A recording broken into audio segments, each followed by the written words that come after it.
गोविंद जय जय गोपाल जय जय।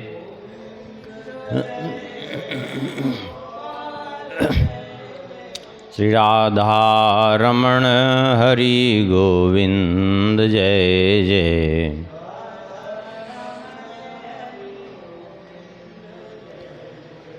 गोविंद जय जय गोपाल जय जय।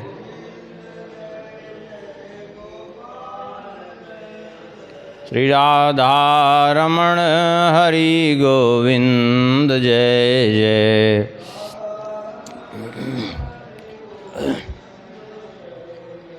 श्री राम जय जय रघुवीर जय जय।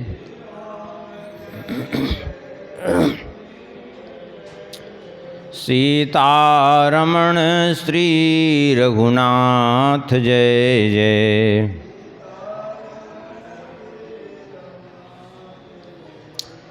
श्री राम जय जय रघुवीर जय जय।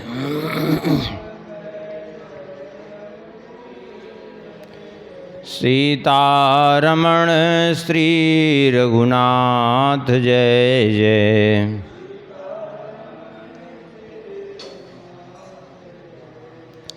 गोविंद जय जय गोपाल जय जय।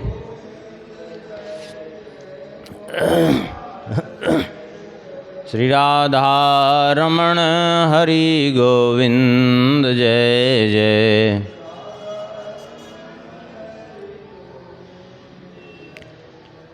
गोविंद जय जय गोपाल जय जय।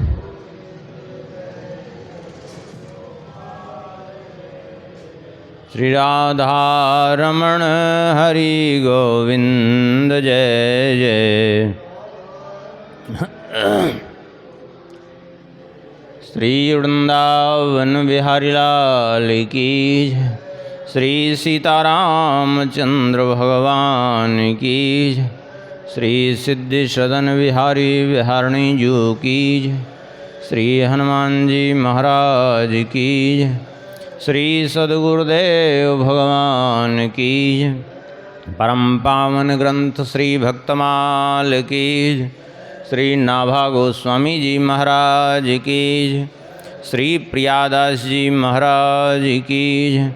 सब संत भगवान की जय। जय जय श्री सीताराम। जय जय श्री राधेश्याम। नमः पार्वती पतये हर हर महादेव। हरिशरणम।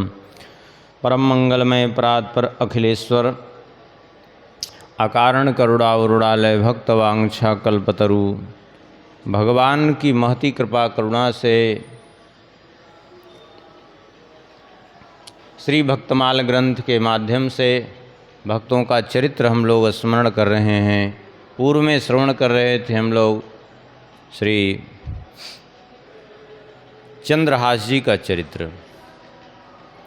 आगे मूल छप्पे का एक बार स्मरण करके इनके शेष चरित्र को हम लोग श्रवण करेंगे। श्री नाभा गोस्वामी जी कहते हैं, हरिवल्लभ सब प्रार्थों जिन चरण रेणु आशा धरी। हरिवल्लभ सब प्रार्थों जिन चरण रेणु आशा धरी। कमला गरुण सुनंद आदि षोडश प्रभु पद रति। कमला गरुण सुनंद आदि षोडश प्रभु पद रति। हनुमंत जाम्बवंत सुग्रीव विभीषण सबरी खगपति। हनुमंत जाम्बवंत सुग्रीव विभीषण सबरी खगपति। ध्रुव उद्धव अम्बरीश विदुर अक्रूर सुदामा। ध्रुव उद्धव अम्बरीश विदुर अक्रूर सुदामा। चंद्रहास चित्रकेतु ग्राह गज पांडव नामा। चंद्रहास चित्रकेतु ग्राह गज पांडव नामा। कौसारव कुंती वधू पट ऐंचत लज्जा हरी। कौसारव कुंती वधू पट ऐंचत लज्जा हरी। हरिवल्लभ सब प्रार्थों जिन चरण रेणुवासा धरी। हरिवल्लभ सब प्रार्थों जिन चरण रेणुवासा धरी। इस छप्पे के अंतर्गत श्री नाभा गोस्वामी जी ने चंद्रहास जी का भी नाम लिया। तो चंद्रहास जी का चरित्र हम लोग कल के प्रसंग में श्रवण कर रहे थे। किस प्रकार से इनका जन्म हुआ। केरल देश के राजा सुधार्मिक के पुत्र थे, लेकिन इनके जन्म के कुछ ही समय बाद केरल राज्य पर आक्रमण हुआ शत्रुओं का, और राजा सुधार्मिक वीर गति को प्राप्त हुए और इनकी माता सती हो गई, और इनकी जो दहाय थी दासी, इनकी माताजी की सेवा करने वाली दासी, वो इनको टोकरी में भर करके लेके चली गई अपने मायके कुंतलपुर, और अपना पुत्र कह करके पालन पोषण करने लगी। इनकी रक्षा करने के लिए किसी से इनका वास्तविक परिचय उसने नहीं दिया। 5 साल के थे तभी वो भी गुजर गई। अब तो ये ऐसे ही अनाथ के समान हो गए और इधर उधर विचरण करते, जो भगवत कृपा से प्राप्त हो जाता उसी से इनका निर्वाह होता। इस प्रकार से जो है चल रहा था। और जब कुंतलपुर के राजा के मंत्री धृष्ट बुद्धि को ये बात पता चली कि इसी के साथ हमारी पुत्री का विवाह विधि के विधान के अनुसार होना है, ब्राह्मणों के द्वारा जब उसको ये ज्ञात हुआ तो उसको बड़ा दुख हुआ, और इनको मरवाने के लिए कि इस बालक के साथ हमारी पुत्री का विवाह न होने पावे, इस बात को लेकर मरवाने के लिए भेजा। और भगवान की कृपा से बधिकों ने इनकी 6वीं अंगुली काट करके ले जाके दिखा दिया और कह दिया कि हमने मार दिया। यहाँ तक कि कल कथा श्रवण कर चुके हैं। आगे वर्णन करते हैं श्री पियादास जी। राह जाके देश श्री पियादास जी आगे कहते हैं, वाह देश भूमि में रहत लघु भूप, और वह देश भूमि में रहत लघु भूप, और सुख सब एक सुत चाह भारी है, और सुख सब एक सुत चाह भारी है। निकस्यो विपिन आनि देखिया ही मोद मानी, निकस्यो विपिन आनि देखिया ही मोद मानी, कीनी खग छाह घीरी मृगी पाति सारी है, किन्हीं खग छाह घिरी मृगी पाति सारी है। दौरी के निशंक लियो पाई निधि रंक जियो, दौरी के निशंक लियो पाई निधि रंक जियो, कियो मन भायो सो बधायो श्री हुवारी है, कियो मान भायो सो बधायो श्री हुआरी है। को दिन बीतेंद्र प भय चित चिते दियो। को दिन बीतेंद्र प भय चित चिते दियो। राज को तिलक भाव भक्ति विस्तारी है। राज को तिलक भाव भक्ति विस्तारी है।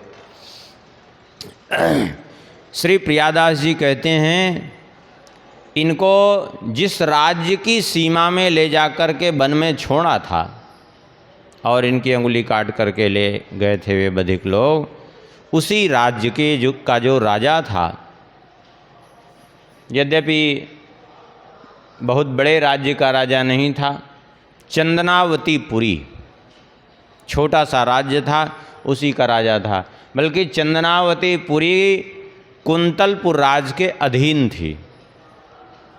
जहाँ का वो मंत्री था दृष्टबुद्धि, वहाँ के राज्य के अधीन थी वो चंदनावतीपुरी। वहीं चंदनावतीपुरी का राजा कुलिंदक, उसके कोई संतान नहीं थी। श्री प्रियादास जी कहते हैं, और सुख सबे एक सुत चाह भारी है। और तो सब सुख उसके पास था, लेकिन पुत्र नहीं था, और पुत्र ना होने के कारण जो है व्यथित था। पुत्र सुख की चाह, ये चाह बड़ी विचित्र होती है, ये चाह इतनी जल्दी जाती नहीं है। काकभूषुंडी जी महाराज इसीलिए कहते हैं, सुत बित लोक इस नातीनी, केहि कर चित इन कृत नामलीनी। पुत्रेषणा, वित्तेषणा और लोकेषणा इतनी भयंकर होती, इतनी प्रबल होती है कि किसके चित्त को मलिन नहीं कर देती। बड़ी विचित्र होती है ये। हाँ, ये इतना भयंकर होती है, जरा विचार करें। पुत्रेषणा, आप कहेंगे जैसे जो घर द्वार छोड़ करके चले आए, साधु वेश बना लिए, उनकी तो खत्म हो गई पुत्रेषणा। अरे खत्म नहीं हो गई, उसका स्वरूप केवल बदल गया। पुत्रेषणा ही शिष्येषणा में बदल गई। हाँ, पुत्र और शिष्य में ज़्यादा अंतर नहीं, अंतर इतना है कि वहाँ बिंदु सृष्टि है, यहाँ नाद सृष्टि है। बल्कि वहाँ से यहाँ बढ़ गई। कैसे बढ़ गई? वहाँ बोले वहाँ तो हम दो हमारे दो में संतोष करते थे, और यहाँ हम अकेले हमारे हजारों हों तो भी संतोष नहीं, लाखों हों तो भी संतोष नहीं। तो घटी की बढ़ी, बढ़ गई। इस धोखे में मत रहिए। इसीलिए गोस्वामी जी ने कहा, छोटी वे के जतन विशेष बांधे जाएगो। छूटने के प्रयास में और ज़्यादा बनता जाता है जीव, छूट न अधिक अधिक रुझाई। ये बड़ी विचित्र माया है, ये धोखा दे के फंसा देती है। लोग सोचते हैं मुक्त हो गए। अरे मुक्त काहे बात के मुक्त हो गए? हाँ, मुक्त नहीं हो गए, तुम धोखा खा गए। हाँ, मुक्त नहीं हो गए। हाँ, एक घर से काम चलाना था कि वहाँ, अब वित्तेषणा देखिए, वहाँ तो ये था कि चलो लोग नौकरी करते हैं, मान लिया उनको 50,000 वेतन मिलता है, तो इतना इच्छा रहती है कि चलो इस बार अगर थोड़ा 10,000 रुपया 5,000 रुपया बढ़ जाता तो थोड़ा सा अच्छे से हमारा खर्चा चलता। इतना ही संतोष रहता। यहाँ लाखों करोड़ों आवे तो भी कोई संतोष नहीं। तो बढ़ी कि घटी वित्तेषणा और लोकेषणा? वहाँ इतनी मात्र इच्छा थी घर में कि हमारी मान प्रतिष्ठा समाज में बनी रहे, हमारे ऊपर किसी प्रकार का कोई जो है कलंक न लगने पावे, दाग धब्बा न लगने पावे, थोड़ा सा हमारा मान सम्मान लोक में हमारी प्रतिष्ठा बनी रही। इतनी इच्छा थी। यहाँ तो इच्छा ये हो गई कि हम जब चलें तो हमारे पीछे सैकड़ों लोग चलें जय जयकार करते हुए, बोलिए श्री गुरुदेव भगवान की जय। ले जबरदस्ती में। तो ये बढ़ी कि घटी? अरे बढ़ी है। ये धोखे में मत रहिएगा कि घट गई, ख़त्म हो गई। ख़त्म नहीं हुई, बढ़ गई है। ये माया है।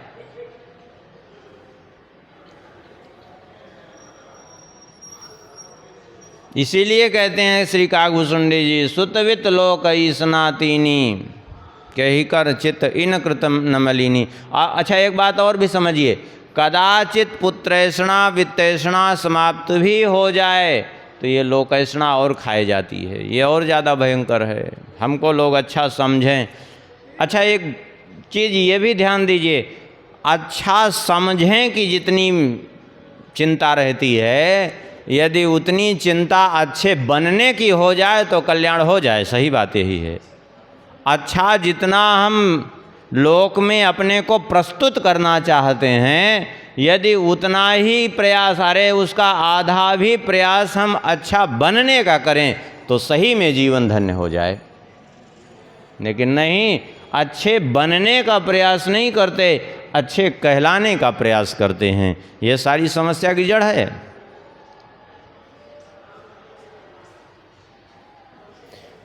भागवत जी का महात्म्य श्रवण करते हैं। देखिए आत्मदेव जी के संबंध में क्या कहा सनकादिकों ने।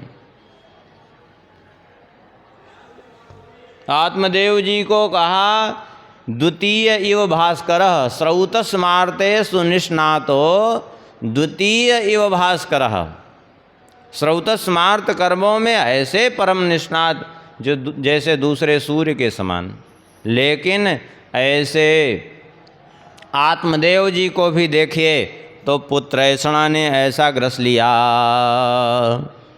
कि महात्मा समझाते रह गए, लेकिन वो एक ही रट बार बार लगाते रहे। दिग्जीवितम प्रजाहीनम दिग्गृहम च प्रजाम बिना दिग्धनम चानपत्यस्य दिक्कुलम संततिम बिना।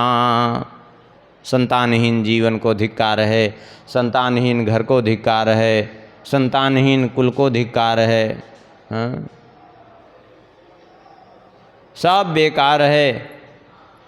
संतानहीन धन को धिक्कार है। हमारा जीवन ही व्यर्थ हो गया। हम महात्मा इतना समझाए, इतना उनको प्रमाण दिए, राजा अंग का प्रमाण दिए, सगर का प्रमाण दिए, चित्रकेतु का प्रमाण दिए, लेकिन बात समझ में आई? बोले नहीं आई। बड़ी विचित्र है ये माया।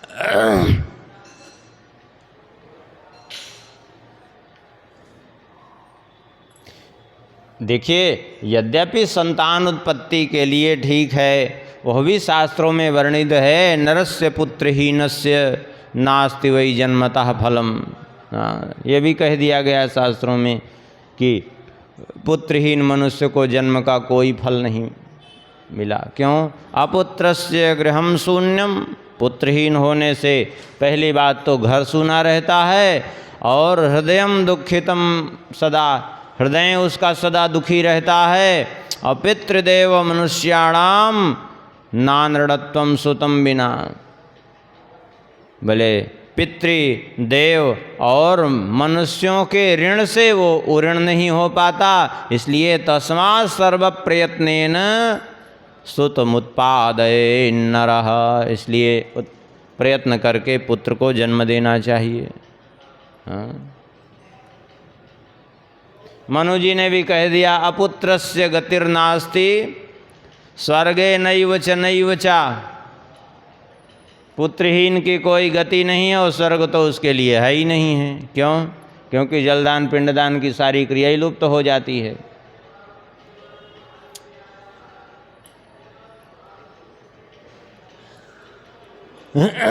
श्री दशरथ जी महाराज को भी देखिए। दशरथ जी महाराज भी श्री वशिष्ठ जी से यही तो बात कह रहे हैं व्यथित होकर के, ममता तप्यमानस्य पुत्रार्थम नास्ति वै सुखम। मैं एक ही बात से संतप्त हूँ, पुत्र के लिए, इसलिए मुझे सुख नहीं मिल पा रहा है। इसलिए पुत्रार्थम है मेधेन यच्छामीति मतिर्मम। इसलिए पुत्र के निमित्त से मैं अश्वमेध यज्ञ करना चाहता हूँ। और किया भी, अश्वमेध यज्ञ किया, पुत्रेष्टि यज्ञ किया।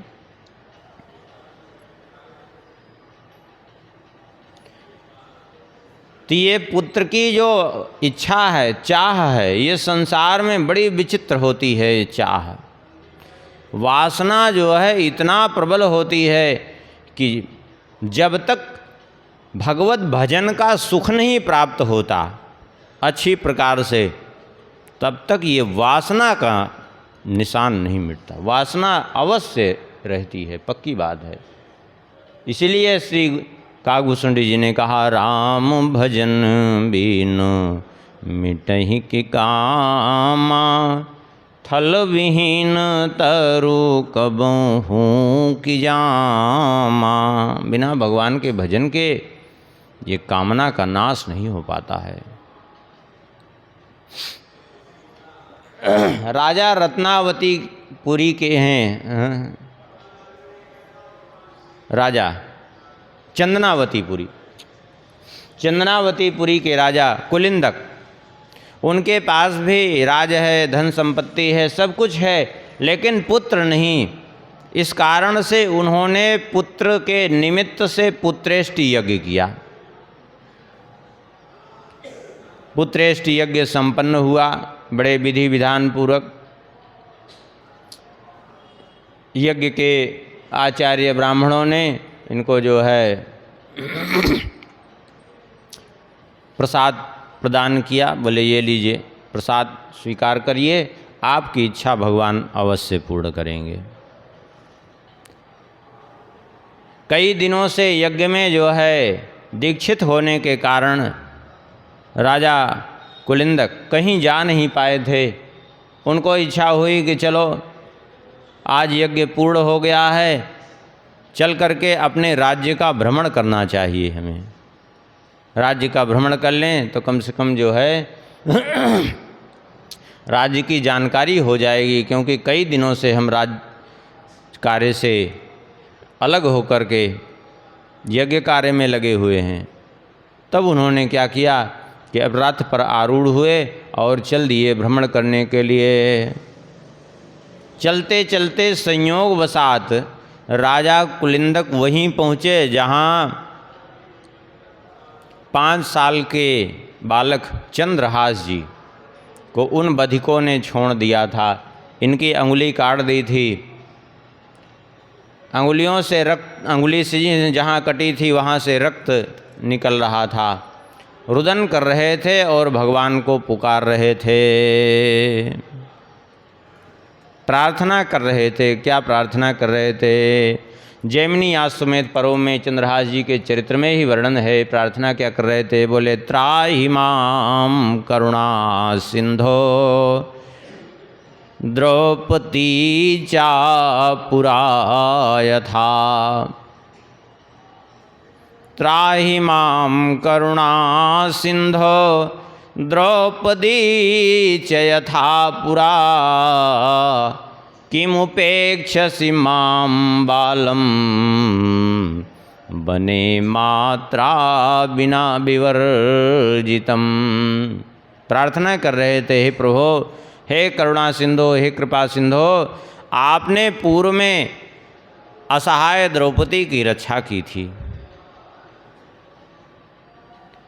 तो फिर किमुपेक्षसि माम बालम, मुझ बालक की आप उपेक्षा क्यों कर रहे हैं? बने मात्रा विवर्जितम, मैं तो बिना माता पिता की संतान हूँ, अकेले इस वन में पड़ा हुआ हूँ, कृपा करिए। इस प्रकार प्रार्थना कर रहे थे। चारों ओर से हिरण हिरनियों के झुंड इनको घेरे हुए थे और ऊपर जो है कुछ पक्षी मंडरा रहे थे इनके ऊपर। राजा ने इस स्थिति में देखा, देख करके राजा को बड़ा आश्चर्य हुआ। इतना सुंदर बालक, आखिर क्या कारण है? क्यों रुदन कर रहा है बालक? कौन है ये? हमारे राज्य में लगता है ये कष्ट पा रहा है। तुरंत रथ से उतर पड़े और रथ से उतर करके गए और उन्होंने एक बड़ा विचित्र दृश्य देखा राजा कुलिंदक ने, कि ये बालक जो है चारों ओर से हिरनियाँ घेरे हुई हैं और ऊपर ऐसे पक्षी की छाया पड़ रही है इसके ऊपर कि ये बात स्पष्ट हो रही है कि उस पक्षी की छाया पड़ने से व्यक्ति चक्रवर्ती सम्राट हो जाता है। जिस व्यक्ति पर उस पक्षी की छाया पड़े वो चक्रवर्ती सम्राट होता है। लोक में एक मान्यता है कि एक हुमा नाम का पक्षी होता है, हुमा पक्षी। वो हुमा पक्षी की छाया जिस व्यक्ति के ऊपर पड़ जाए, जब वो उड़ रहा हो या आकर के कदाचित उसके शीश पर बैठ जाए या किसी तरह उसके ऊपर यदि उसकी छाया पड़ जाए तो निश्चित रूप से जो है वो राजा बन जाएगा। ऐसा जो है लोक में मान्यता है। देखिए, कोई भी मान्यता निराधार होती नहीं है, कहीं न कहीं जो है उसका कोई न कोई आधार रहता है। इन्होंने देखा कि इस पक्षी की छाया पड़ रही है, इसका अर्थ यह है कि ये बालक कोई सामान्य नहीं, ये अवश्य चक्रवर्ती सम्राट होगा। और इतनी छोटी अवस्था में भी भगवान श्री कृष्ण को पुकार रहा है। आर्त स्वर से देखा और निकट जा कर के तो सामने जो है सालग्राम जी छोटे से विराजमान हैं, तुलसी पत्र चढ़ा हुआ है उनके ऊपर। उन्हीं को देख करके बालक प्रार्थना कर रहा है, रुदन कर रहा है। जहाँ से उंगली काटी गई थी वहाँ घाव है, वहाँ से रक्त निकल रहा है।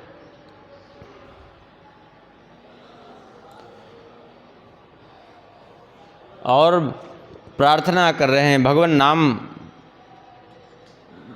का कीर्तन कर रहे हैं। ये देख करके राजा ने जा कर के पूछा, बेटा क्या बात है, तुम कौन हो, अपना परिचय दो, तुम किसके पुत्र हो, कौन हो, क्या दुख है, और ये तुमको चोट कैसे लगी जो रक्त बह रहा है, और क्यों रुदन कर रहे हो तुम, क्या कारण है, अपने दुख का कारण बताओ। तब इन्होंने उत्तर दिया, मम माता पिता कृष्णस्तेना हम परिपालितः तम पश्यन् महाराज रोदनम क्रियते मया। अपना और कोई परिचय नहीं, सीधा यही परिचय इन्होंने दिया, मम माता पिता कृष्ण, मेरे माता पिता हैं श्री कृष्ण। क्यों, तेना हम परिपालिता, उन्होंने ही हमारा पालन पोषण किया है अब तक।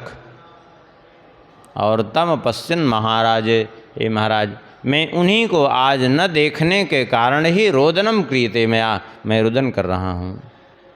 मैं उन्हीं माता पिता को पुकार रहा हूँ क्योंकि हमारे माता पिता श्री कृष्ण हैं। ये सुन करके तो इनको और श्रद्धा हुई और इन्होंने सोचा, देखो कैसा संयोग है कि आज ही हमारा यज्ञ पूर्ण हुआ और आज ही ये बालक मुझे मिला। लगता है भगवान श्री हरि की कृपा से ही ये बालक हमें प्राप्त हुआ है, पुत्र रूप में प्राप्त हुआ है। इनको देख करके सहज में वात्सल्य का उदय हो गया। ले करके आए, इनको रथ पर बिठाया, ले करके आए, राजवैद्य को बुलाया। राजवैद्य को बुला करके इनको जो चोट अंगुली जहाँ से काटी गई थी उसको इन्होंने पट्टी उट्टी कराया, औषधि लगवाई, ठीक हो गया। रानी को ले जा कर के, रानी बैठी हुई थी, उनके गोद में डाल दिया, ये लो हमारा यज्ञ सफल हो गया। भगवान की कृपा से ऐसे दिव्य पुत्र रत्न की हमें प्राप्ति हुई है। अब हमें दूसरे पुत्र की आवश्यकता ही क्या है, इतना दिव्य पुत्र हमें प्राप्त हुआ, ये भगवान की कृपा है हम पर। इसे आप अपने पुत्र के रूप में स्वीकार करिए। सुन कर के रानी का भी हृदय भराया, रानी के भी हृदय में वात्सल्य उमड़ पड़ा और धीरे धीरे जो है इनका वो जो घाव था वो सूख गया, पूर्ण रूप से स्वस्थ हो गए। कुछ दिन तो लाड प्यार में निकल गया इनका। 7 वर्ष की अवस्था हुई। एक दिन उन्होंने विचार किया राजा कुलिंदक ने कि बालक को शिक्षा देनी चाहिए, इसलिए ब्राह्मणों को बुला करके इनका यज्ञोपवीत संस्कार कराया। यज्ञोपवीत संस्कार करा करके इनको जो है गुरुकुल भेजा पढ़ने के लिए। लेकिन वहाँ तो बड़ी विचित्र बात हुई। इनसे कुछ भी उत्तर पूछते, कुछ भी पढ़ाते, चुपचाप सुनते रहते। लेकिन जब इनसे कुछ भी सुनाने को कहते तो बस एक ही बात सुनाते, श्री कृष्ण शरणम मम, श्री हरि शरणम मम। वैसी बात कहते। पूछते अध्यापक कि भाई इसका उत्तर बताओ, तो कहते श्री हरि शरणम, श्री हरि शरणम, श्री कृष्ण शरणम मम। परेशान हो गए शिक्षक, बोले अब क्या पढ़ाएं? ऐसे में बालक को क्या पढ़ाया जा सकता है जब कुछ उत्तर ही नहीं देना है, एक ही बात पढ़ता है, दूसरा कुछ पढ़ता ही नहीं। ले करके वापस आए राजा कुलिंदक के पास। कहा आपका पुत्र जो है हम नहीं पढ़ा सकते इसको। क्यों? क्योंकि इससे कुछ पूछते हैं कुछ उत्तर देता ही नहीं। जो चीज़ पढ़ाते हैं सब कुछ सुनता तो रहता है, लेकिन जब इससे उत्तर पूछो तो बस एक ही उत्तर इसके पास रहता है, भगवान के नाम के अतिरिक्त तो कुछ भी नहीं बताता। कुछ भी इससे पूछो कि इसका क्या वो होगा तो कहता है भगवान का नाम ही सब कुछ है, उसके अतिरिक्त कुछ नहीं संसार में। अब लो अब ऐसे व्यक्ति को कोई कैसे पढ़ा सकता है? अब आप ही समझाइए, नहीं तो हम कैसे पढ़ा पाएंगे इसको।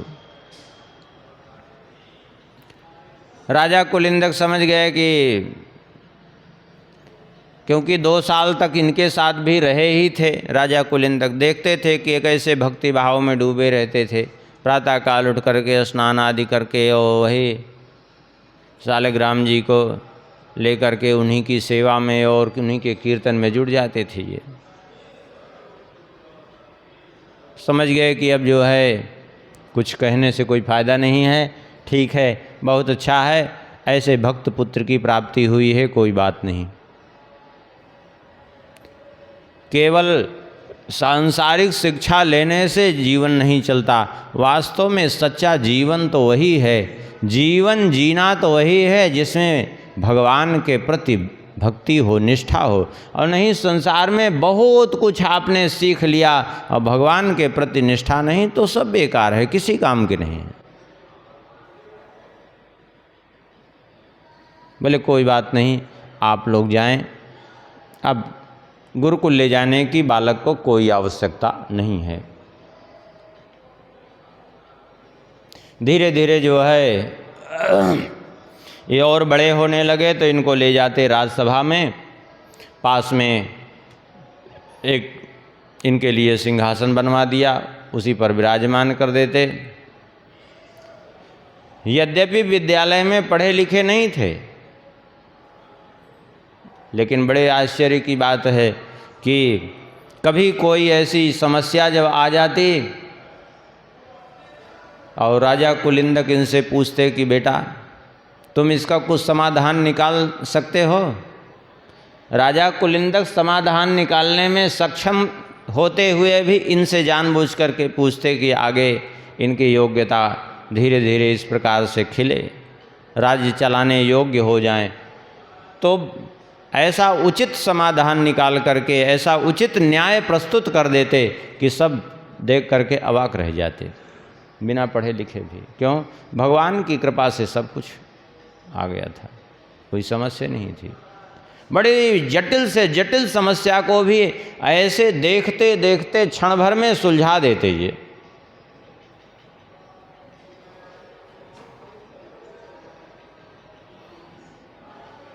धीरे धीरे बड़े होने लगे। अब राजा कुलिंदक की चौथी अवस्था आ गई थी, क्योंकि बहुत दिन पुत्र नहीं हुए थे, इसलिए तो चिंतित थे कि अब चौथी अवस्था आ रही, अब आगे कैसे होंगे पुत्र।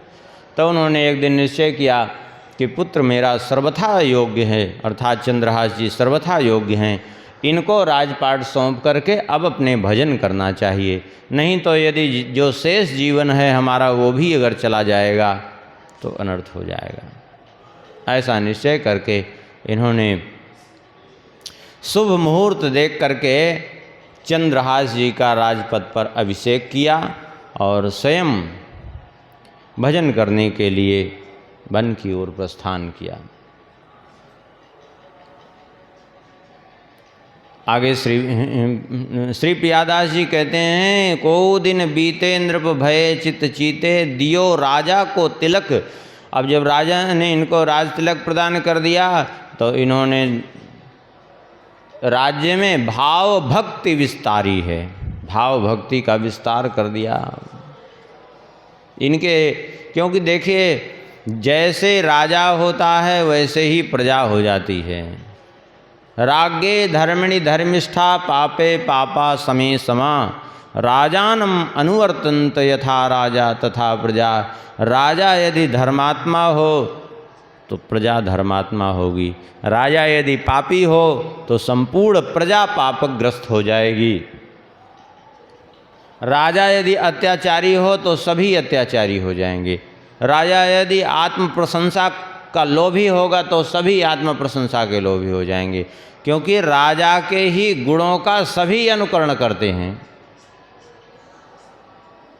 स्वाभाविक है।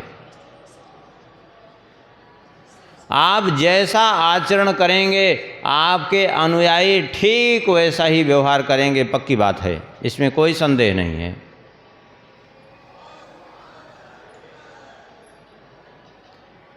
और जब आदमी आत्म प्रशंसा का लोभी हो जाता है, जब संसार में ही एकमात्र उसकी रुचि रह जाती है, परमार्थ से जब जिसका चित्त हट जाता है तो फिर वो व्यक्ति अंधा हो जाता है। अंधा नहीं माने ये नेत्र भले उसके हैं लेकिन वो विवेक से अंधा हो जाता है वो व्यक्ति, उसको कुछ नहीं सूझता, झूठी प्रशंसा का कैसे भी।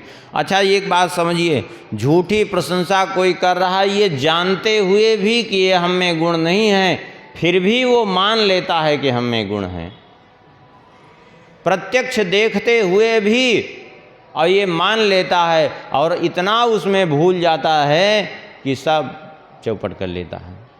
आप कहेंगे देखते हुए भी कैसे मान लेता है? मान लेगा। हम आपको एक छोटी सी कथा सुनाते हैं, अभी आप समझ जाएंगे कि कैसे जो है प्रत्यक्ष देखते हुए भी जीव मान लेता है। ये बड़ी विचित्र बात है। एक बार एक राजा था। राजा जो है कपड़े पहनने का बड़ा शौकीन, अधिकाधिक धन तो वो खर्च कर देता कपड़ा पहनने में, अपना कपड़े बढ़िया बढ़िया बनवाने में। जितना कर लेता राज्य में कुछ नहीं खर्च करता, केवल अपने उपभोग में। और राजा भी वैसे दुष्ट, और धीरे धीरे उसके जितने मंत्री मंत्री और जितने जो है सभासद वो भी सब वैसे ही हो गए। क्योंकि राजा जब चोर होता है तो जितने अधिकारी कर्मचारी रहते हैं वो भी सब घूसखोर हो जाते हैं, चोर हो जाते हैं, स्वाभाविक है। देखिए हनुमान जी चले लंका की ओर। अब लंका की ओर चले तो पहले कौन मिली? सुरसा। वो कही मैं खाऊंगी तुमको। हाँ। फिर मिली सिंहिका, वो भी खाने के लिए तैयार। लंकिनी मिली, वो भी खाने के लिए तैयार। मोरहार जहाँ लग चोरा। हनुमान जी ने कहा बड़ा विचित्र है, सभी खाने को ही तैयार हैं, क्यों? अरे जहाँ रावण जैसे राक्षस का राज होगा वहाँ सब नीचे से ऊपर तक खाने ही खाने वाले होते हैं। ऐसे ही होता है, सब खाने ही खाने वाले रहते हैं। तो वो राजा जो है अपने कपड़े के में बहुत पैसा खर्च करता, इसका फ़ायदा उठाना चाहा कुछ लोगों ने। अब फ़ायदा उठाने के लिए क्या किया कि आए राजा के पास उसने आकर के, एक व्यक्ति उसमें मुख्य था, उसने आकर के कहा कि हमारा एक ग्रुप है, हम लोग वस्त्र बनाते हैं, बहुत बढ़िया वस्त्र बनाते हैं, आपने ऐसा वस्त्र कभी सुना नहीं होगा, पहना नहीं होगा। बोले कैसा वस्त्र बनाते हो भाई? बोले ऐसा वस्त्र, दिव्य वस्त्र बनाते हैं कि क्या कहना है, लेकिन उस वस्त्र की एक विशेषता है। बोले क्या विशेषता है? बोले वस्त्र की विशेषता ये है कि जो चोर होगा, दुराचारी होगा, अन्यायी होगा, घूसखोर होगा, पापी होगा, ऐसे लोगों को वस्त्र दिखाई ही नहीं पड़ता। अब लो, अब बताओ, अब ऐसा वस्त्र पहनने से क्या फ़ायदा जो दिखाई ना पड़े? दिखाई नहीं पड़ेगा तो बिना वस्त्र के दिखेगा आदमी। लेकिन बड़ी विचित्र बात, अब ऐसा तो कोई वस्त्र होता नहीं जो दिखाई ना पड़े। लेकिन उसने कहा, राजा ने कहा कितना लगेगा उसका धन? बोले 1,00,000 स्वर्ण मुद्रा लगेगी। अरे बोली तो बहुत महंगा है। बोले महंगा तो वस्त्र भी तो ऐसा है, ऐसा वस्त्र आपने सुना है? बोले नहीं सुना है। 50,000 स्वर्ण मुद्रा एडवांस में दे दिया, माने अग्रिम धनराशि के रूप में। और वो उसका जो ग्रुप था 3-4 लोगों का, वो सब एक उनको भवन दे दिया राजा ने, उसी में अपना झूठा चरखा वरखा रख करके बैठ गए और कुछ नहीं, दिन भर साहब आराम करते, खाते पीते, मौज करते। और जब किसी को देखते कि कोई राजा का आदमी आ रहा है तो झूठे चरखा चलाते। वो बन कुछ नहीं रहा था वहाँ। अब वहाँ जो है, अब सबके सामने कहा था कि जो चोर होगा, अन्यायी होगा, दुराचारी होगा, उसको नहीं दिखेगा। एक दिन संयोग से एक राजा का सभासद पहुँचा, उसने देखा तो वहाँ तो वस्त्र कुछ है ही नहीं है। उसको ध्यान आया कि इसने कहा था कि जो है जो चोर होगा, घूसखोर होगा, दुराचारी होगा, उसको दिखाई नहीं पड़े। उसने सोचा ये बात तो खैर है, हम घूसखोर तो हैं, हाँ घूस खाते हैं, तो ये इसीलिए हमको वस्त्र नहीं दिखाई पड़ रहा है। लेकिन अब अगर हम इस बात को प्रकट कर देते हैं तो हम घूसखोर साबित हो जाएंगे। इसलिए अपने आप को छुपाने के लिए वो गया राजा के यहाँ, झूठ बोला। अरे महाराज क्या बताएं, बहुत बढ़िया वस्त्र बन रहा है। एक दिन मंत्री गया देखने तो उसको भी नहीं दिखाई पड़ा, तो वो भी सोचा कि हम घूस लेते हैं इसलिए नहीं दिखाई पड़ रहा है। लेकिन अब क्या करें, हम कहीं प्रकट न हो जाएं, तो इसलिए उसने भी झूठ बोला। धीरे धीरे जो है वो वस्त्र बन करके तैयार, उसने कहा हो गया। तो राजा की ओर से घोषणा हुई कि कल राजा वो दिव्य वस्त्र धारण करके निकलेंगे राज भ्रमण करने के लिए। जिसको जिसको चलना देखना हो राजा का दर्शन कर सकता है। अब वो दूसरे दिन वो पहुंचा एक बक्सा लिए हुए। अब वो बक्सा बिल्कुल खाली था।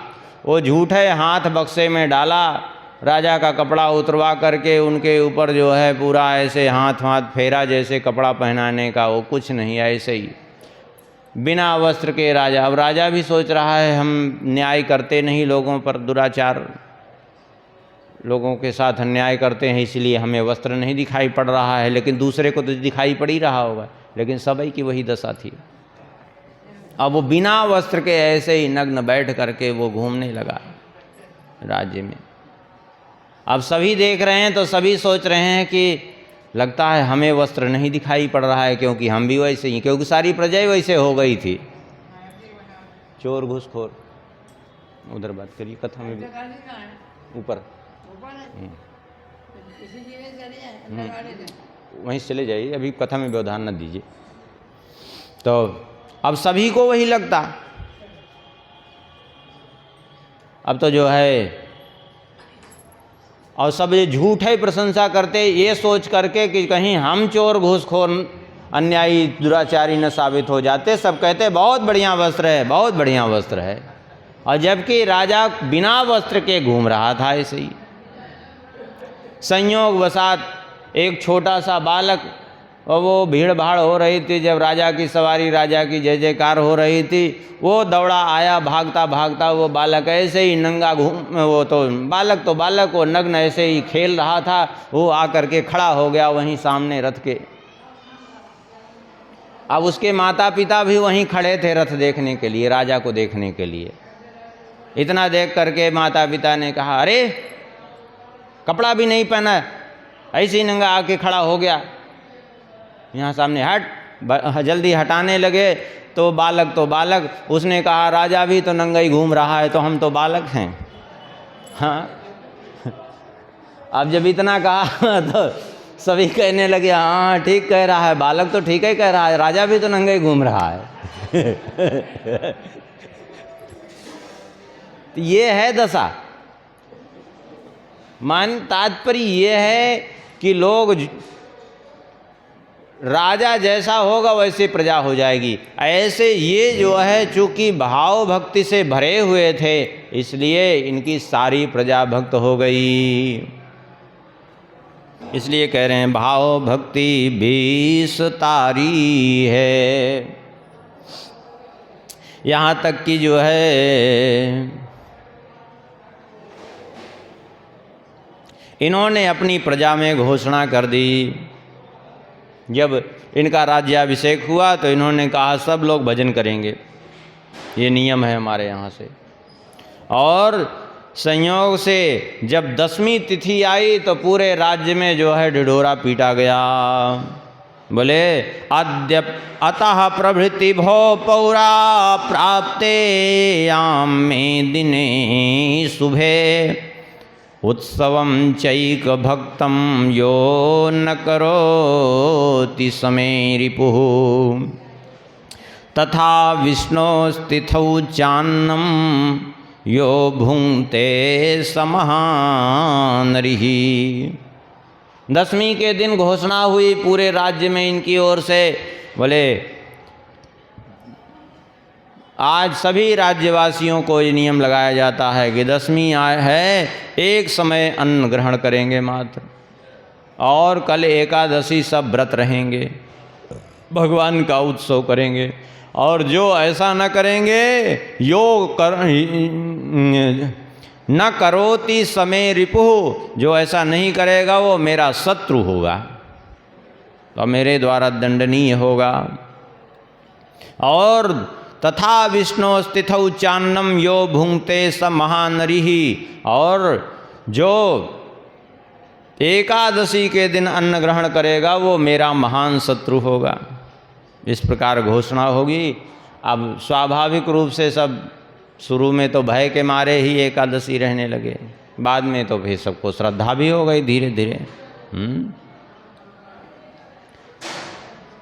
अब आगे श्री प्रियादास जी कहते हैं, रहे जाके देश सो नरेश कछु पावे नाही, रहे जाके देश सो नरेश कछु पावे नाही, बाह बल जोरी दियो सचिव पठाई के, बाह बल जोरी दियो सचिव पठाई के, आयो घर जानकियो अति सन्मान सो, आयो घर जानकियो अति सन्मान सो, पिछान लियो वह बाल मारो छल छाई गए, पिछान लियो वह बाल मारो छल छाई गए, दई लिखी चिट्ठी जाओ मेरे सुत हाथ दीजे,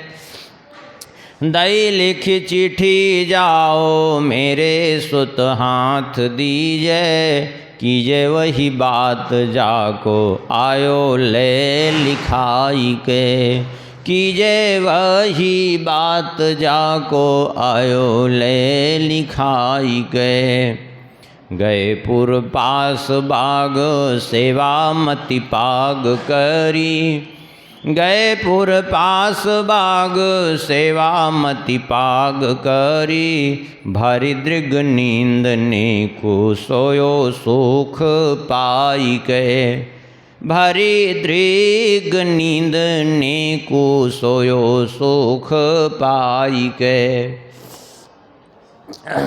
कहते हैं रहे जाके देश सो नरेश कछु पावे नहीं, बाह बल जोरी दियो सचिव पठाए गए। अब अभी थोड़ी देर पहले बताए थे ना, चंदनावतीपुरी जहाँ के राजा बने चंद्रहास जी, वह राज्य कुंतलपुर राज्य के अधीन था, क्योंकि वो छोटा सा राज्य था चंदनावतीपुरी, और कुंतलपुर के अधीन होने के कारण स्वाभाविक रूप से चंदनावतीपुरी को कर देना पड़ता था। प्रतिवर्ष कुंतलपुर के राजा को कर देना पड़ता। लेकिन हुआ ये कि जब राजा कुलिंदक ने इनका राज्याभिषेक कर दिया और वे तो चले गए वन को, इन्होंने कर देना ही बंद कर दिया कुंतलपुर को। कहेंगे क्यों कर देना बंद कर दिया, जब अधीन था तो? इसलिए कर देना बंद कर दिया कि चक्रवर्ती के इनमें लक्षण थे। चक्रवर्ती दूसरे को कर देता नहीं, वो स्वयं लेता है। लक्षण इनमें चक्रवर्ती के थे। अभी भले ही चक्रवर्ती बने नहीं थे, लेकिन भाव तो वही था इन्होंने। दूसरी बात यह है कि इन्होंने विचार किया कि हम उसको कर क्यों दें। 10,000 स्वर्ण मुद्राएं प्रतिवर्ष देनी पड़ती थी। हम उतना अपने राज्य में खर्च करेंगे, प्रजा के हित के लिए खर्च करेंगे, तो जो 10,000 स्वर्ण मुद्राएं जो है कुंतलपुर राज्य को देनी रहती, वो इन्होंने कुआं, बावड़ी, तालाब आदि और जगह जगह शिवालयों का निर्माण करवाया इन्होंने। इस प्रकार से इन्होंने जो है अपने राज्य में जगह जगह कुछ पाठशालाएं, धर्मशालाएं आदि, कुछ औषधालय आदि खुलवा दिए। इस प्रकार से इन्होंने जो है सारी व्यवस्था कर दी और इन्होंने कोई कर दिया ही नहीं। पूरा वर्ष बीत गया, कर नहीं मिला उसको। फिर दूसरे वर्ष भी ऐसे ही हुआ, इन्होंने कर दिया ही नहीं अपने राज्य में। इसी प्रकार से अब फिर कर क्यों दे? संपत्ति सब रघुपति कया ही, संपत्ति सब भगवान की है, हम किसी दूसरे को क्यों दे? प्रजा ने जिस संपत्ति को हमें दिया है, तो हमें उस प्रजा की संपत्ति प्रजा के ही हित में खर्च करनी चाहिए बस। तो प्रजा के हित में लगा रहे थे।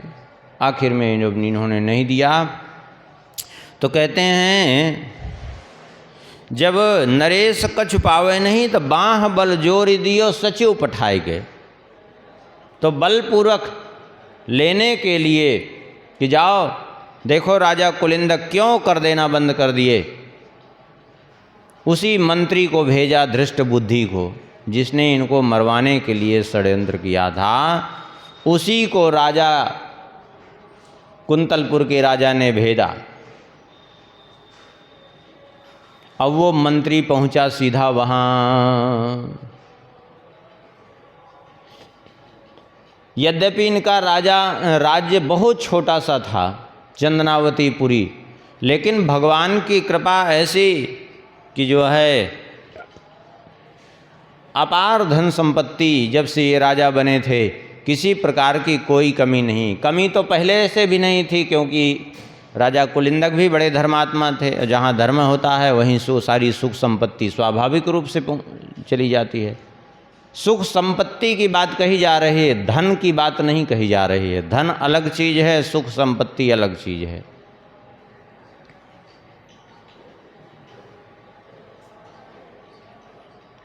अब तो जो है मंत्री वो पहुंचा जब इनके पास, तो इनको देखते ही तो वो सन्न रह गया कि ये तो वही बालक जिसको हमने मारने के लिए बधिकों को भेजा था कि इसको मार डालो। और यहाँ तो बड़ी विचित्र बात है, मारने की कौन कहे, ये तो राजा बन गया यहाँ आकर के। इसका मतलब हमसे बधिकों ने धोखा किया, इसकी 6वीं अंगुली काट करके हमको दिखा दी और कह दिया वध कर दिया, और ये यहाँ आकर के बालक राजा बना बैठा है। अपनी दुष्टता को अपने हृदय में ही छुपाए रहा और इनके सन्मुख गया। तो इस मंत्री को देख करके आयो घर जानी कियो अति सम्मान, बड़ा सम्मान किया। सो पिछान लियो है बाल मारो छल छाई के, पहचान लिया। अब फिर से वही ब्राह्मणों की बात इसके मस्तिष्क में कौंधने लगी कि ब्राह्मणों ने कहा था कि यही तुम्हारे पुत्री का पति होगा, और यदि ये जीवित है तो लगता है ब्राह्मणों की बात सत्य ही हो जाएगी क्या। लेकिन कोई बात नहीं, उन बधिकों ने धोखा दिया तो दिया, लेकिन अब इसको हम छोड़ेंगे नहीं। छल पूर्वक, ऐसे तो अब मार नहीं सकते, क्यों? क्योंकि राजा है वर्तमान में ये, अब इसको छल पूर्वक मारना चाहिए।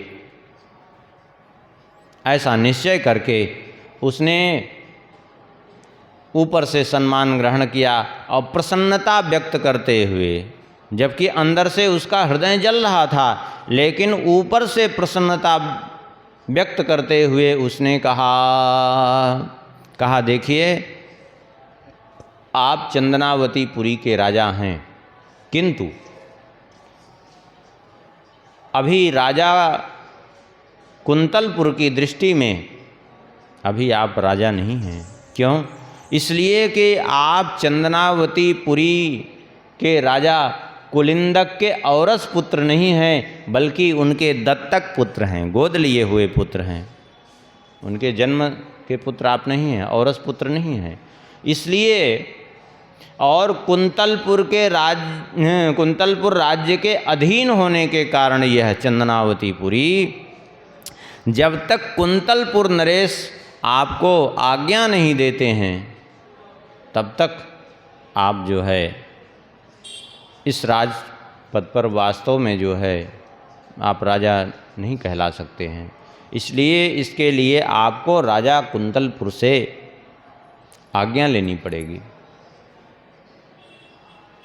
क्योंकि ये राज्य जो है उनके अधीन है और उनके कोई जो है, हम जानते हैं भली भांति कि राजा कुलिंदक के कोई पुत्र नहीं था। आपको उन्होंने दत्तक पुत्र के रूप में स्वीकार किया है, औरस पुत्र नहीं हैं आप। औरस पुत्र होते तो आपका सहज में अधिकार होता, लेकिन दत्तक पुत्र होने के कारण आपका अधिकार नहीं है। इसलिए आप एक काम करिए, हम भी चाहते हैं कि आप राजा बने ही रहें यहाँ। अंदर से तो उसके हृदय में छल है, और ऊपर से कहा हम भी चाहते हैं कि आप राजा बने ही रहें। एक काम करिए आप, क्या? बोले आप चले जाइए कुंतलपुर, जब तक आप लौट करके नहीं आते तब तक हम यहाँ रुके हुए हैं। यहाँ का कारभार हम देखते रहेंगे, आप चले जाइए कुंतलपुर। मैं पत्र लिख दे रहा हूँ अपने पुत्र मदन सेन के पास। इसका पुत्र था मदन सेन, तो ये वहाँ का कुंतलपुर का, ये तो प्रधानमंत्री था, उसको भी दूसरे मंत्री पद पर उसको भी रखा था। तो कहा हमारे पुत्र मदन सेन के पास चले जाओ और ये पत्र हमारा जो है लेके जाओ, मदन सेन को ये पत्र दे देना, तो मदन सेन ले जा कर के तुम्हें जो है कुंतलपुर नरेश से तुम्हें मिला देंगे और कुंतलपुर नरेश की आज्ञा तुम्हें प्राप्त हो जाएगी, लिखित रूप में उनका आदेश प्राप्त हो जाएगा। तब तुम वास्तव में इस राज्य के उत्तराधिकारी, अर्थात इस राज्य के वास्तविक राजा के रूप में स्थित हो जाओगे। ठीक है, जैसी आपकी इच्छा। तो ऐसा कह करके उसने जो है क्या किया, एक पत्र लिखा और पत्र लिख करके जो है इनको दिया। अब ये बेचारे इतने सरल स्वभाव थे, भगवान के परम भक्त, छल कपट तो आता ही नहीं था। मोहि कपट छल छिद्र न बावा, जैसे भगवान होते हैं ऐसे भगवान के भक्त भी वैसे ही होते हैं। लेकिन वो भगवान के भरोसे रहते हैं, इसलिए कुछ कभी बिगड़ता भी नहीं, चाहे कोई कितना भी अनिष्ट करने की चेष्टा करे। अब उसने जो है पत्र लिख करके दिया अपने पुत्र मदन सेन के नाम। इन्होंने पत्र को लिया, पढ़ा भी नहीं पत्र में क्या लिखा है क्या नहीं लिखा है। उस पत्र को इन्होंने जो है अपने वो जो पगड़ी थी उसी पगड़ी में ऐसे डाल लिया, चले गए। कहते हैं गए पुर पास बाग, सेवा मति पाग भरी। गए पुर पास बाग, सेवा मति पाग करी। भरी दृग नींद ने को सोयो सुख पाई के। अब वहाँ गए जब संयोग से गए तो थे आराम से रथ से ही, लेकिन रथ को वहीं खड़ा कर दिया और जा कर के ठाकुर जी को साथ में लिए थे। आदमी चाहे गाड़ी से भी यात्रा करे तो भी थकावट तो लगी जाती है। श्रमित हो गए थे दिन भर चलते चलते। आखिर में जा कर के वहीं ठाकुर जी को निकाला और बाग में रुके, जल लेकर के ठाकुर जी की सेवा आदि की, ठाकुर जी को कुछ भोग आदि अर्पण किया और उसको स्वीकार किया इन्होंने। और ठाकुर जी को ऐसे बगल में रख कर के सिरहाने और थोड़ा सा लेट गए और उसी समय इनको नींद आ गई और सो गए। कहते हैं भरी दृग नींद ने कु सोयो सुख पाई के। नींद आ गई तो सो गए। अब ये तो सो रहे थे, इनको क्या हो रहा है कुछ पता नहीं। और उधर हुआ क्या, बोले खेलती सहेलीन सो आई वाही बाग मांझ। खेलती सहेलीन मो आई वाही बाग मांझ। करी अनुराग भई न्यारी देखी रिझी है। करी अनुराग भई न्यारी देखी रिझी है। पाग मधिपाती छवि माती झुकी खेच लई। पाग मधिपाती छवि माती झुकी खेच लई। बाँची खोली लिख्यो बीस दैन पीता खीजी है। बाँची खोली लिख्यो बीस दैन पीता खीजी है। विषया सुनाम अभिराम दृग अंजन सो। विषया सुनाम अभिराम दृग अंजन सो। विषया बनाई मन भाई रस भीजी है। विषया बनाई मन भाई रस भीजी है। आई मिली आलीन में लालनों को ध्यान हिए। आई मिली आलीन में लालन को ध्यान हिए। पिए मद मानो गृह आई तब धीजी है। पिए मद मानो गृह आई तब धीजी है। अब देखिए होनी बड़ी विचित्र होती है। ये तो सो रहे थे बाग में और उधर संयोग बसात उसी धृष्ट बुद्धि मंत्री की जो पुत्री थी, नाम था उसका विषया, जिस पुत्री के संबंध में ब्राह्मणों ने कहा था कि इस पुत्री का पति होगा यही बालक चंद्रहास। अब चंद्रहास जी वहाँ सो रहे थे और अचानक सखियों के सहित वह खेलती उसकी पुत्री विषया, जिसका नाम था, नाम भी बड़ा विचित्र रखा था विषया। अब वो आ गई। अचानक जो है वो सखियाँ खेल रही थी और अचानक सखियों की दृष्टि से छुप करके वो खेलते खेलते इधर भाग आई और इधर आकर के देखा। अब सखियाँ तो उधर ढूंढ रही थी और ढूंढते ढूंढते सखियों ने सोचा लगता है कि वो तो चली गई, तो ढूंढने के लिए वो दूसरी ओर निकल गई और इधर आई जो है ये विषया। और विषया आई तो इसने देखा तो चंद्रहास जी को सोते हुए देखा तो इनको देख करके, इनके स्वरूप को देख करके वो मुग्ध हो गई। करी अनुराग भई न्यारी देख रीझी है। इनके सुंदर स्वरूप को देख करके वो मुग्ध हो गई। तमाम प्रकार से मन में कल्पना करने लगी कि कितना अच्छा होता, भगवान कृपा कर देते हैं यदि मुझे पति रूप में प्राप्त हो जाए। वैसे भी वेशभूषा से ये राजा ही प्रतीत हो रहा है, और भाई राजा थे ही वहाँ के चंदनावतीपुरी के, वही राजवेश में वैसे लेट गए थे। ये कौन है आखिर? नीचे से ऊपर तक देख रही थी। इनके स्वरूप को मुग्ध होकर के अचानक उसकी दृष्टि पड़ी इनके पाग में। वो चिट्ठी जो इसके पिता की दी हुई चिट्ठी जो थी, उस चिट्ठी को अचानक उसने देखा जब, तो उसको खींच लिया। ये सो रहे थे, इनको कुछ पता नहीं कि क्या हो रहा है क्या नहीं। स्वाभाविक रूप से उसने चिट्ठी को झुक करके खींचा और कहते हैं पाग मधि पाती छवि माती झुकी खींच लई, बाँची खोल लिखो बिस दैन पिता खींची है। लेकिन जब पत्र खोल करके देखा तो उसने देखा कि उसके पिता का ही पत्र है, जो अपने पुत्र मदन सेन के नाम से भेजा है, और उसमें लिखा है कि इसको तुम विष दे देना।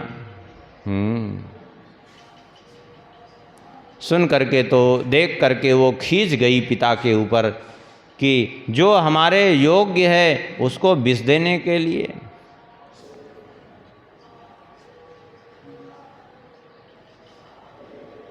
क्या लिखा था उसमें? बोले विषमस्मयी प्रदातव्यम त्वया मदन सत्रवे, कार्या कार्यम न द्रष्टव्यम कर्तव्यम खलु मे प्रियम। विषमस्मयी प्रदातव्यम त्वया मदन शत्रवे। हे मदन, यह शत्रु है, तुम इसको विषमस्मयी प्रदातव्यम, इस शत्रु को अस्मय विषम प्रदातव्यम, विष दे दो तुरंत। इसमें जो है कार्या कार्यम न द्रष्टव्यम, इसमें कर्तव्य करने न करने के संबंध में तुम्हें कुछ विचार करने की जरूरत नहीं है। जो मैंने आज्ञा दी है उसी का तुम पालन करो। अब उसके मन में दो भावना होने लगी। पहले तो पिता के उसको देख करके खींची कि इसको विष देने के लिए क्यों कहा। फिर ये भी सोचने लगी कि कहीं ऐसा तो नहीं कि लिखने में थोड़ा सा त्रुटि हो गई।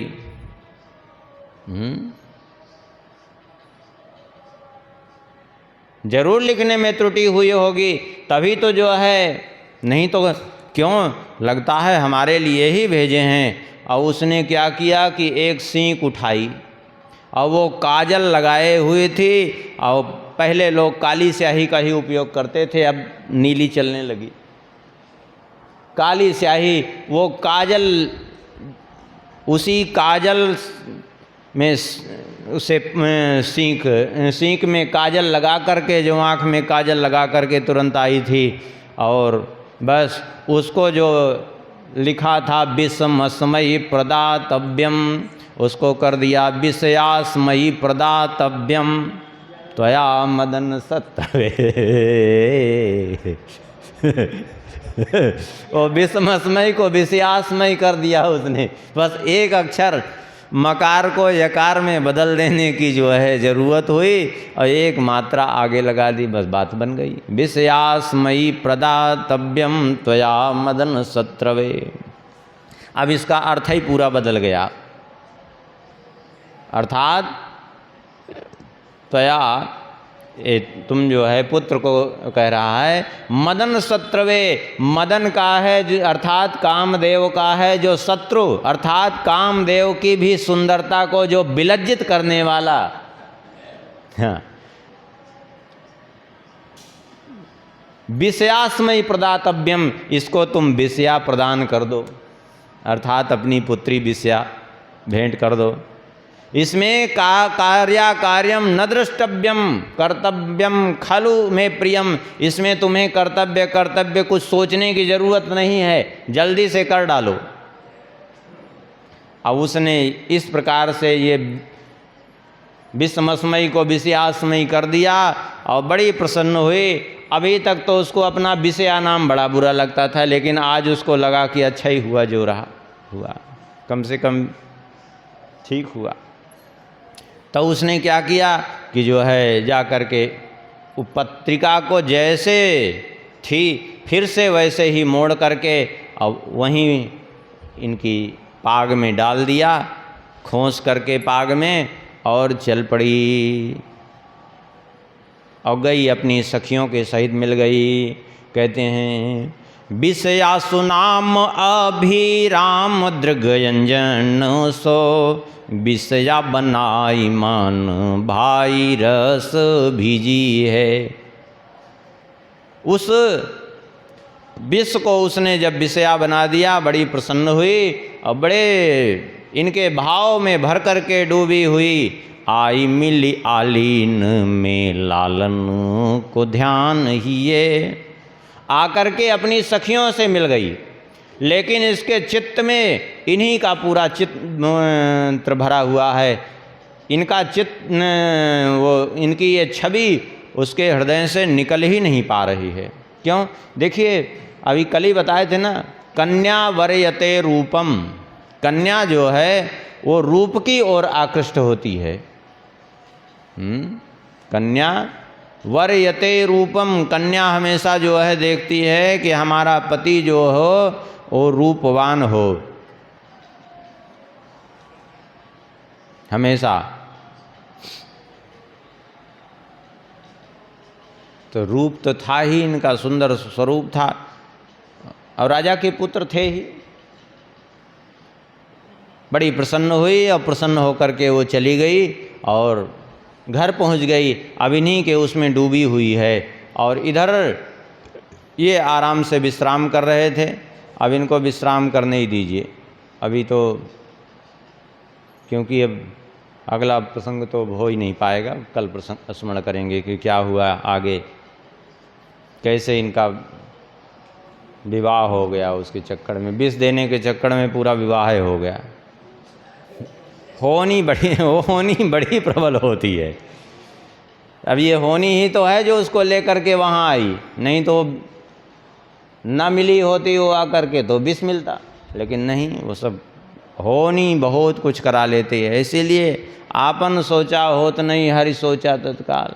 कितने पहरे लगाए थे कंस ने, लेकिन होनी देखिए कंस कि सारे पहरे सब्जियों के तो पहरेदार सोते रहे। सब कुछ यहाँ बहुत कुछ हो गया। पुत्र को पहुँचा भी दिया, वहाँ लेकर के कन्या को आ गए और पता नहीं चला किसी को। ये होनी। श्री चंद्रहास जी महाराज की।